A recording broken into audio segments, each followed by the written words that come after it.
États-Unis, vous aurez soit une deuxième chance parce que la MLS vient recruter dans les divisions sportives américaines, soit vous allez obtenir un diplôme qui est reconnu à l'international et vous pourrez intégrer n'importe quelle entreprise du monde entier.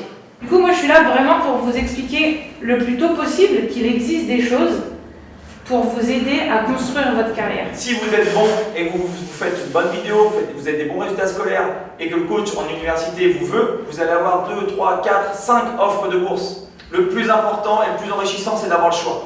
Vous serez maître de votre vie si vous avez le choix. Si on vous impose des choses et que vous n'avez pas le choix, c'est là où ce sera le pire pour vous. Il y a plein de jeunes comme vous qui ont le même niveau, qui ont un dossier similaire et qui n'arrivent pas à se démarquer parce que du coup, les coachs n'ont pas ce réseau de confiance qu'ils ont avec nous. Aujourd'hui, moi, si je peux travailler avec eux, c'est parce qu'en amont, je leur ai déjà envoyé des jeunes sérieux qui ont apporté un plus à leur équipe et qui, du coup, ça leur a fait gagner du temps et de l'argent. Et inversement, je peux vous dire, si vous n'êtes pas bon mentalement et qu'au niveau du foot et au niveau des notes, ça ne suit pas sur place, moi, vous me faites de la mauvaise image. Donc en gros, le coach va venir voir et me dire, Claire, lui, je ne le veux plus jamais. Et derrière, je perds un peu en notoriété parce que du coup, le coach, il va me dire, ouais, si c'est encore le même que celui-là, non merci. Vous voyez? C'est donnant-donnant. Donc moi, en fait, je cible et je veux des gens sérieux. Parce que sinon, je ne travaille pas avec vous.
C'est une opportunité.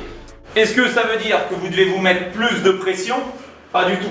L'objectif, c'est de mettre en avant nos points forts. Ça va être encore un match où vous allez pouvoir mettre de l'intensité. Ça va encore être un match où vous allez mettre des intentions, du caractère. Donc ça va être un bon point d'appui pour nous. Et bon techniquement. On peut lui mettre le ballon, poitrine, pied, il va la garder. Synthétique, quasiment neuf. Donc, aucun problème. Tout est réuni pour vous. Pour faire un bon match. Certains vont jouer à des postes qui n'ont encore pas joué depuis le début. Je le sais, on le sait, Patrick le sait. Juste, on veut voir ce que vous êtes capable de faire. À vous de rester compact, rester groupé. Si déjà vous respectez ça sur la première mi-temps, une grosse partie du job sera faite. Est-ce qu'on était bien orienté? D'accord? Et la première touche vers l'avant. Et là, vous allez créer des déséquilibres. Vous avez un joueur, vous le prenez. Si c'est lui qui marque le but, c'est de votre faute. Focalisez-vous sur votre performance collective, individuelle. Si tu es au-dessus, fais voir que tu es au-dessus. Let's go, allez, let's go guys.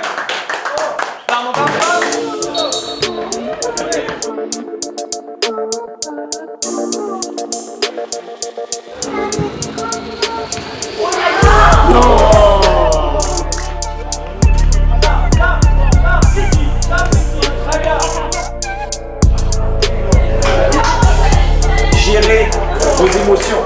C'est la pire des choses au foot. Vous n'êtes pas en capacité de gérer vos émotions, vous allez faire n'importe quoi. Vous loupez quelque chose, vous allez en louper toute votre vie des choses. Juste, hop, c'est fini. Retenez le fait que vous êtes en capacité de vous procurer des occasions.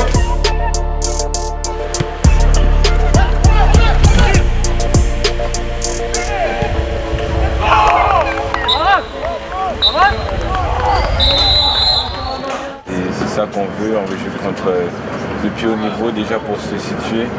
Toi, il te manque encore, mais c'est juste du petit travail. C'est travail de coordination, travail de dissociation.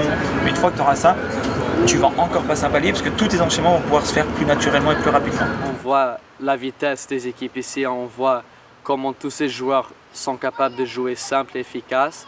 Je pense qu'aujourd'hui, on a tous appris au moins une leçon dans cette match.